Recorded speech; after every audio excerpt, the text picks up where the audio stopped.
Hello there, and welcome to another Genshin video. This time, just like in 4.0, I do want to talk about two aspects of the update, its story and exploration. And as you can read in the title, today I will be talking about the story as it was told in 4.1 when it comes to the main Archon quest and where it takes us.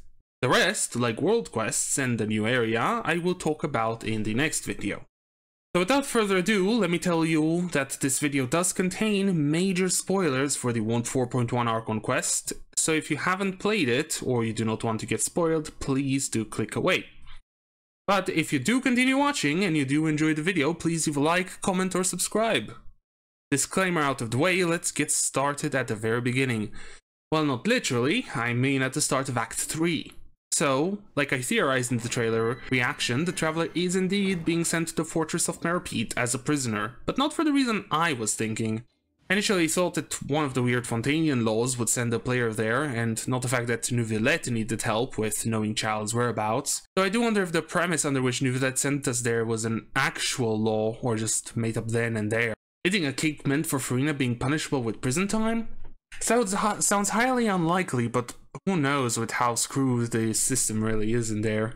Speaking of Child, I do indeed like the fact that he was able to make it out of the prison on his own. Well, with a bit of help. His resourcefulness once again being showcased. Though I do wonder how much of what he did was because of the voices he was hearing in his head. In these mini dream sequences we do see what Child did while he was in the fortress, but at some point he does escape mainly because of these voices. And at the end of Act 4 we do have another sequence where we see a giant whale. Would that be the one who was talking to him? Possibly being based on his weekly boss attack? Maybe that was subconsciously modeled after this whale? We still have no idea what connection Child has to Fontaine, but it could have something to do with his abyssal power. I do wonder if the whale itself has some connection to Elenus, who does seem to have an abyssal connection too, and could possibly be modeled after a whale as well. Whale's out of the way, how was the rest? As in the story in the fortress? Well, other than the main plot of investigating Child's whereabouts with the help of the magic trio, there isn't really much.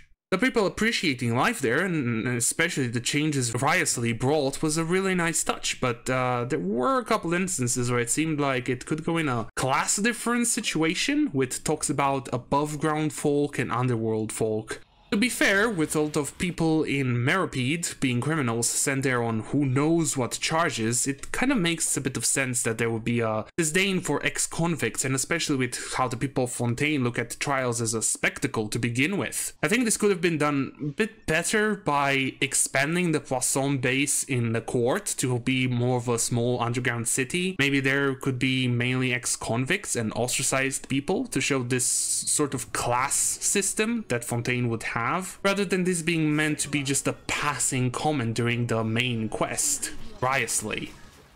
He is a scheming a-hole. Like, not in a bad or villainous sense. He did seem to enjoy teasing and threatening Lenny before the twist, but to be fair, Lenny is a Fatui, and not everyone would know his story or entirely trust him from the beginning like the Traveler did.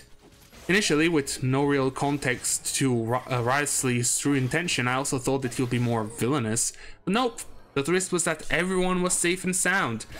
Other than Freminette almost dissolved in the water, but that was because of the next huge reveal in the story, and Riously not wanting to get the contaminated water in the fortress to begin with. So in the end, you do find out the Child's not there, that's revealed quite early.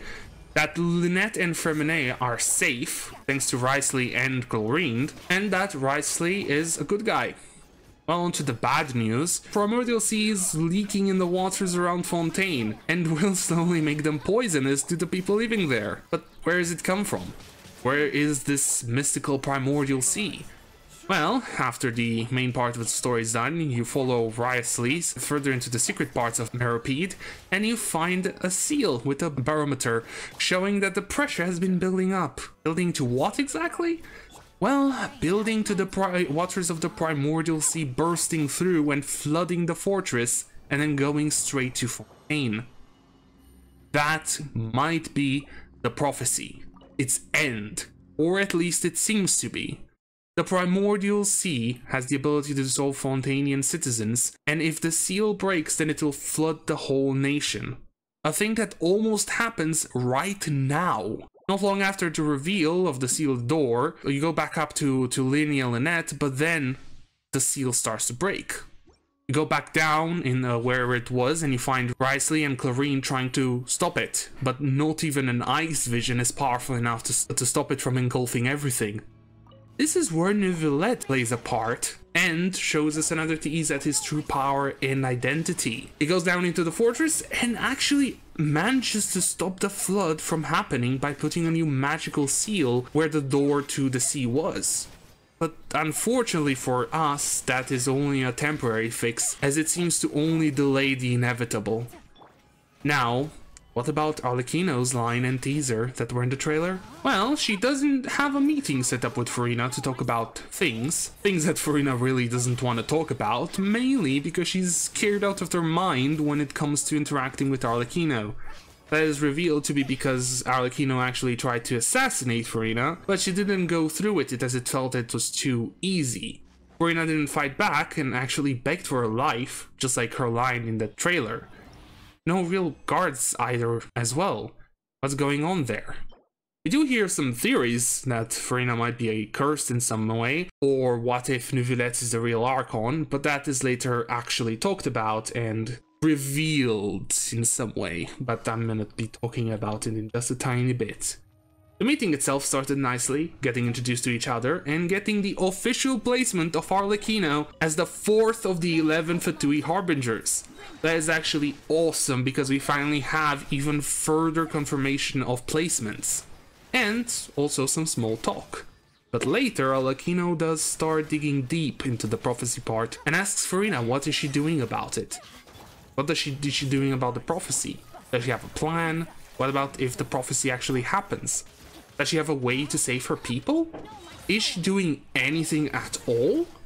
All of these are really good questions, and while Furina is somewhat confident, well, actually confident in her answer that she is doing something, she did not provide any real proof or even like an idea of what she's actually doing. There's the ship that Risley is building, and Neuvillette is most likely active in trying to stop the prophecy, but these things do not seem to be part of Furina's plan. I think not even Neuvillette knows about the ship inside of the fortress. So what is Furina actually doing? Well, here comes the curse that Arlecchino talked about. I have a small crackpot theory over here. What if the Furina we see has no powers at all?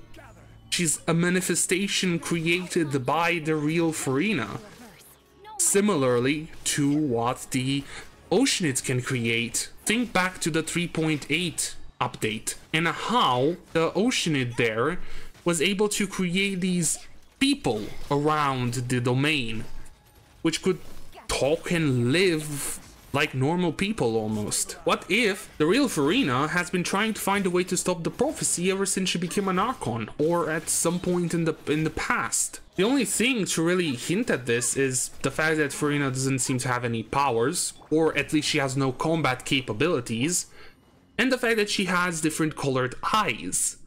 Well, the eye part could be a reference to the Osea and Numa mechanics, so who knows when it comes to that.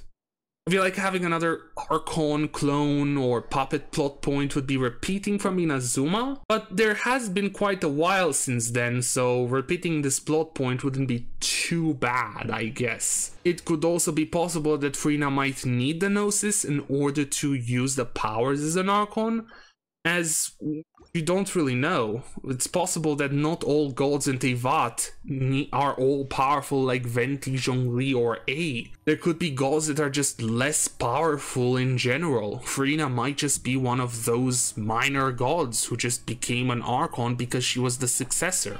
Or because she was the only one left in Fontaine to become an Archon. Well, there's also Arlecchino's theory that Neuvillette would be the real Hydra Archon, but that's like quickly disproven immediately after talking with her by the man himself. I mean, the dragon himself. Yep, Neuvillette is revealed to be the Hydro Dragon Sovereign, and that's why he has such powerful Hydro capabilities. There's also some other reveals, like Celestia using the power of the Dragon Sovereigns to create the Gnosis, but I did talk about this and what it could mean for later in the story in a different video. The link to that will be in the description and at the end of the video. One last thing shown in the story for now is Child and the Whale. Now, what that could actually mean, we won't really know until the next patch, unfortunately. But at least we got Neuvillette and Riosley to build and play until then. Other than that, there was also the reveal that Neuvillette was the one who brought the Melusines into Fontaine, but that was shown in the story quest and not the main Archon quest. Also, I've said it before and I will say it again, Melusines are too wholesome for this world. Like Teyvat does not deserve them, or Fontaine does not deserve them. Ah, poor Carol. Thankfully, people in the present finally see the Melusines in a good light, and Neuvillette doesn't have to worry about that anymore. The person who sent the threat letter had more of a personal agenda rather than there being a bigger conspiracy. Neuvillette relating to the Melusines as outsiders in Fontaine made also a lot of sense. And it's interesting to see how they integrated into Fontaine more than Neuvillette, but that could be that he had a higher authority to begin with, kind of like A when she starts roaming the streets of Inazuma. Until Neuvillette starts being more emotionally available, I would say, he will continue to be treated like a figure of importance by everyone other than his close friends. I'm not saying that he should start taking after Furina and becoming almost like a national joke. I just mean that he should enjoy the little things in life more. And I do think that that is what the ending to his quest was all about, starting to enjoy life as a proper Fontainian. And that's pretty much it. Compared to the 4.0 story, this one was a lot more chill. It had its own twists and reveals, which are technically more major and have far-reaching implications, but with the fact that the main part of the quest was investigating only in the fortress, it did feel slightly boring. Like, yeah, in 4.0, the 2 acts were the 2 different trials, but you did go and explore around Fontaine in order to find the clues and then put them together to make a compelling case. Here, you just worked, slept, and from time to time had some investigation to do. There's another big reveal from the prison, but I will talk about it in the exploration video alongside the other world quest. And why did I only talk about the fortress here?